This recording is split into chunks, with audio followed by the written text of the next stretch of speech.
The first thing I remember is the sound of forks stopping midair as my sister pulled her boyfriend toward me, her smile already mocking before she spoke. Christmas lights flickered across her face when she said it. This is the failure of our family.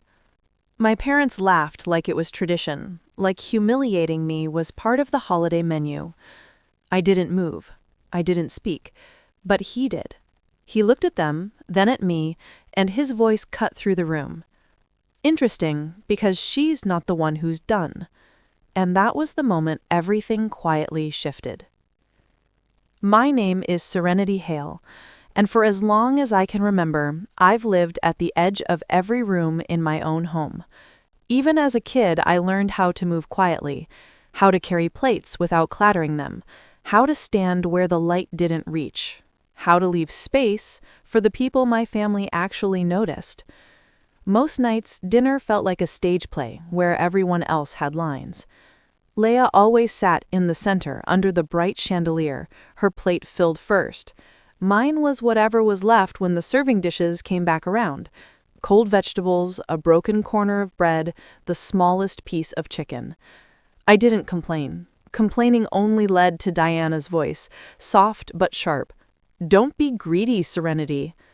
She said it so often it became a kind of rhythm in the house. Richard barely looked in my direction unless something needed fixing. A broken faucet, a late bill, a chore Leia didn't feel like doing. I was good for tasks, not attention. He called it building character, though somehow Leia never needed the same lessons. She got new clothes, new clubs, new opportunities. I got lectures about being realistic and grateful. I remember one winter afternoon, Leia forgot her project for school, some elaborate poster Diana helped her with. When the teacher called about it, Richard didn't ask Leia why she left it behind. He turned to me instead, irritation ready in his voice. "Why didn't you remind your sister?" As if my role wasn't to live my own life, but to keep hers from falling apart. Leia didn't even look guilty. She never did. In our house, guilt was something assigned, not earned. The older we grew, the more invisible I felt. My achievements, small, hard-won, vanished in the shadow of her performances. I remember earning a place in an art program downtown. I came home with the acceptance letter, heart racing, thinking maybe this time they'd see me.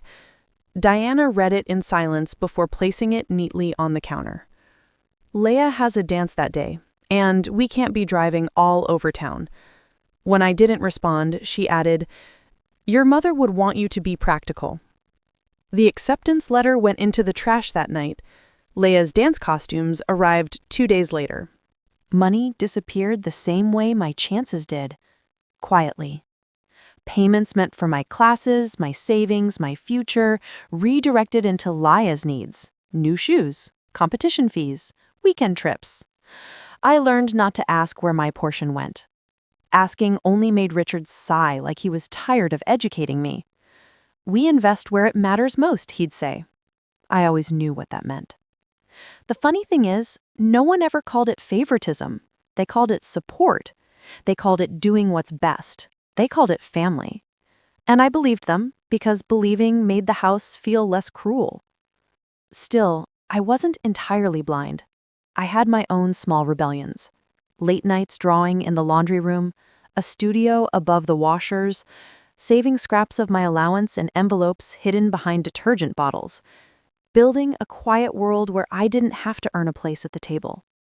But even then, even with all the clues, a part of me thought things might change someday.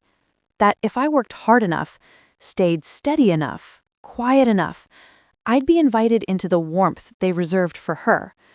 It took me a long time to understand that warmth was never meant for me. That was the day I learned my place in this family. It happened quietly, the way erasures always do. A missing name, a shifted glance, a door closing without sound. I was in the office late, the kind of evening where the city outside feels like a distant hum. Leia's voice carried from the break room, bright, rehearsed, careless. "My sister doesn't have a real career," she said. loud enough for laughter to follow. She just floats around. Adrian only keeps her around out of pity. I didn't step in. I stood behind the half-open conference door, one hand on my laptop bag, breathing through the familiar sting. By the time I walked past them, the conversation had already changed, as if the insult had never existed. But the next morning, the real blow came. My concept file, weeks of work, was gone from the shared folder. In its place was a new version, renamed, polished, just enough to look like someone else's idea. Laya's initials sat in the signature line. I stared at the screen longer than I should have. The cursor blinked, patient, indifferent. A soft knock broke the stillness. The intern stepped in, shoulders curled like he was trying to disappear. "I saw her download your file yesterday," he whispered. "She deleted the original." His eyes flicked toward the hallway. I didn't know what to say. I nodded, not at him, at the pattern, at the cycle so old it felt like part of my bloodstream. I opened the access logs. There it was, her username, the timestamp, the deletion, the upload. Clean, intentional. During the afternoon meeting, Leia told the story again. Serenity dropped out of everything when we were younger. She always crumbles under pressure. People chuckled, politely. Adrian didn't. His gaze shifted toward me for half a second, like he was reading something in the space I occupied. I kept my hands still on the table, fingers resting on the cold edge. Silence wrapped around me like an old coat, heavy but familiar. I didn't correct her. I didn't defend myself.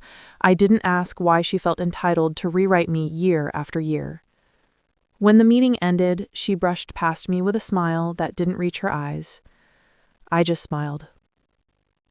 I didn't go home after that meeting. I walked out of the office, down the elevator, and into the cold evening like I was stepping underwater. Cars moved, people talked. Holiday lights blinked against the windows of downtown buildings. None of it felt connected to me. I kept walking until the cold burned enough to make everything sharp again. When I finally stopped, I was in the co-working space 2 blocks from our agency. The keypad clicked under my fingers, the lock beeped open. Inside, the room was empty. Just white light on long tables, the hum of a printer someone forgot to turn off, and the faint smell of stale coffee grounds. It was the kind of silence that doesn't comfort, but steadies. I placed my laptop on the table and opened the logs. Every timestamp was a small betrayal. Leia downloading my concept, the deletion, her upload, the edits, then the email she sent Adrian late at night claiming the original direction had flaws and she had fixed it. I didn't react. I just kept scrolling. Access logs don't lie. They don't gossip. They don't twist stories. They only reveal what someone actually touched. I copied everything into a folder I labeled plainly, Documents. Then I started collecting payments. Bills, transfers, screenshots of budgets she'd signed without approval. Emails where she hinted that I was overwhelmed, not ready, emotionally inconsistent. She had built her own version of me in the system, one that justified taking my work, my credits, my place. It wasn't new. It was simply the first time I had proof. At midnight, my phone buzzed. A text from my aunt. A photo of old paperwork she found while cleaning. Payments my mother had left for me. Savings meant for my future. The ones that disappeared when I was a teenager. "Your mother wanted you to have these," she said. I stared at the screen long enough for the blue light to sting my eyes. Then I added the files to the folder. Around 1 in the morning, I walked to the back corner of the space where floor-to-ceiling windows overlooked the dark city. Snow had started falling, fine, whisper-light flakes drifting under the street lamps. I watched them until my breath slowed, until my pulse steadied. Then I opened a new spreadsheet, a simple one, a list of everything I had built at the agency. Clients I brought in, campaigns I directed, projects Leia had claimed, folders I created, budgets I balanced, hours I logged. It stretched longer than I expected. Most people think revenge feels hot. Mine was cold, methodical. A sequence of small administrative actions. Typed, saved, filed. The next morning, before anyone arrived, I went to the old studio above the laundromat on the edge of Aurora, the place where I built my first freelance jobs. The machines downstairs rumbled, shaking the floorboards the way they always did. The air smelled like detergent and warm metal. I slid open the storage drawer. My old drives were still there, wrapped in a scarf from years ago. I plugged them in and waited. Folders bloomed on the screen. Early sketches, concept drafts, original styles that eventually became the agency's signature tone. All mine. All the seeds Leia grew her reputation from. I took what I needed, not out of spite, but because it was mine to take. When I returned to the office, Adrian was in the conference room, staring at his laptop like he was trying to outrun a headache. He looked up when I walked in. "Sit," he said softly. I did. He turned the screen toward me. "My file. The one Leia claimed." He tapped the corner. "Your metadata is still inside." Of course it was. She changed the name, not the backbone. He opened the access logs next to my folder from the night before. "You pulled everything," he said. I nodded. "I didn't push you into this, did I?" "No." "And you're sure you want me involved?" I thought about it. About silence. About what happens when you speak and no one listens. About what happens when you stay quiet and everyone assumes you'll never stop swallowing what hurts you. "Yes," I said. He studied me for a moment, not with pity, but with the kind of focus people use when assembling something delicate. Then he leaned back. "HR needs this. Legal needs this. And the board needs to know where the credit actually belongs." His voice wasn't angry. It was factual, administrative, clean. We spent the next 2 hours assembling the file. Every document, every log, every payment discrepancy, every moment where my work had been fed into Leia's pipeline of praise. Typed, printed, signed. Around noon, he slid the final packet across the table. "I'll handle the process," he said. "You don't have to be the one to deliver this." But part of me wanted to. Not to confront her, not to explain, not even to win. I wanted to stop being the silent witness to my own erasure. I picked up the packet. The paper felt heavier than it should have.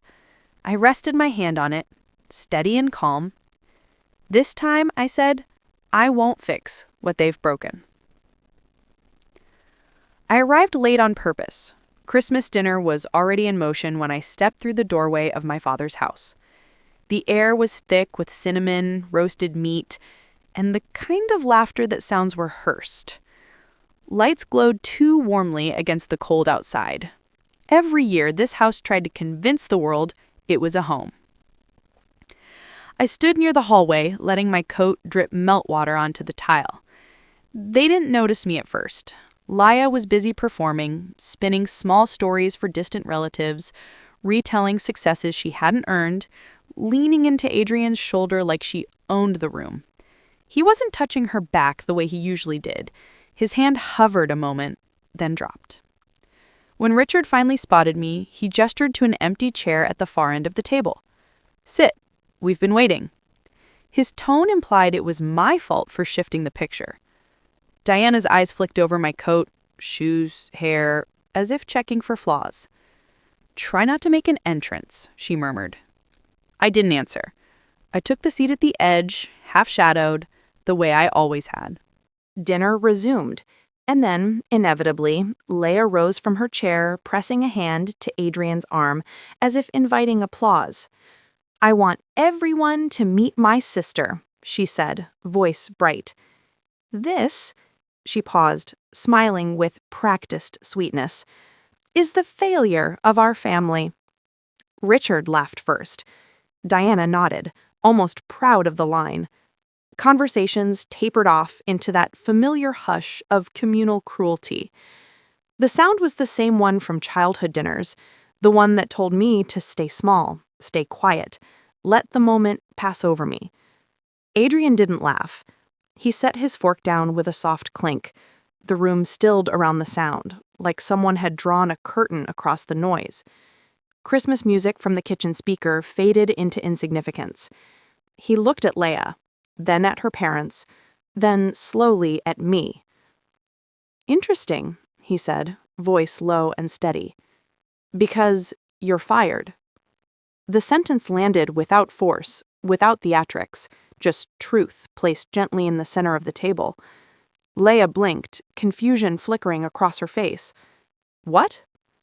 "We're done," he added, effective immediately. A few relatives shifted, unsure whether to pretend they hadn't heard. The silence wrapped itself tightly around the room. Adrian reached for his tablet, swiped once, and connected it to the living room TV. The screen brightened, washing the room in cold light. The first file appeared, the original concept documents, my name embedded in the metadata, then the access logs, time-stamped, unedited. Leia's username glowing beside every action she thought no one would trace. Download, delete, upload. Slide after slide documented what she had taken. Not just the file, but months of work, client strategy, design drafts. Her voice shrank as the evidence built itself. I didn't, she began. He didn't look at her. You did. When the payments appeared, transfers she initiated, budget approvals she signed without clearance. Richard sat back in his chair, face tightening, the illusion finally cracking. Diana opened her mouth, then closed it. She had no script for this. Adrian continued, calm as ever. The board received the full report this morning. HR has already processed the termination. And the final note, he clicked once more. My portfolio appeared. The actual one. The campaigns I built. The projects I led. The clients I brought in. Years of work hidden behind their narrative. Serenity, he said, eyes on me now, not asking for permission, simply stating, is the co-founder and principal strategist of our agency. She always has been. No applause, no vindication, just a shift in the air, as if the house itself had been holding its breath for years and finally exhaled. Leia stepped back from the screen like it burned her. You're choosing her over me? Adrian looked at her with the same quiet finality he'd used all night. I'm choosing the truth. No one looked at me directly. They couldn't. The story they built had collapsed in front of them. I sat there, hands folded loosely, heart steady. For the first time, my silence didn't feel like surrender. It felt like authority. Seattle didn't feel like a fresh start right away. At first, it was just gray mornings, unfamiliar bus routes, the sound of rain against a window that didn't belong to any version of my past. But distance has its own kind of mercy. It gives the mind room to breathe, to unfurl, to rethink the shape of a life. My new apartment was small, with clean walls and a single plant I kept near the window. The city outside was quieter than Aurora in winter. No rehearsed laughter, no curated family image, no roles I had to play, just the steady rhythm of rain tapping softly, like it was checking in. Adrian helped set up the new office, not out of obligation, but because he understood the difference between space built for survival and space built for living. We kept things simple. Wood desk, soft chair, a few pinned sketches from campaigns that were actually mine. Work felt different here. Lighter. Not because it was easier, but because no one was trying to take it from me. I didn't cut my family off. I just stopped orbiting them. Whatever consequences they faced, audits, questions from relatives, fractured stories, they handled without me. Silence can be cruel, but sometimes it's the only language people understand. On Christmas Eve, a year later, I cooked dinner with coworkers who had quietly become friends. We packed extra meals and walked them to a shelter nearby. The air was cold, but the kind that wakes you up, not the kind that freezes you in place. When I sat down at my own small table afterward, I placed the best portion on my plate. Crispy, warm, perfectly chosen. No one told me I didn't deserve it. No one measured my worth against someone else's appetite. The moment was quiet, almost nothing, but it felt like a life finally folding into itself, whole, unbent, mine. I used to think survival meant staying quiet long enough for someone to finally see me. Now I understand silence differently. It isn't emptiness. It's a door I can choose to open or close, a room no one enters unless I allow it. I stopped asking for a family that only clapped when I failed, and once I stepped away, the noise they made never followed. Wherever this story finds you, may you feel the steadiness of walking toward a life that answers back.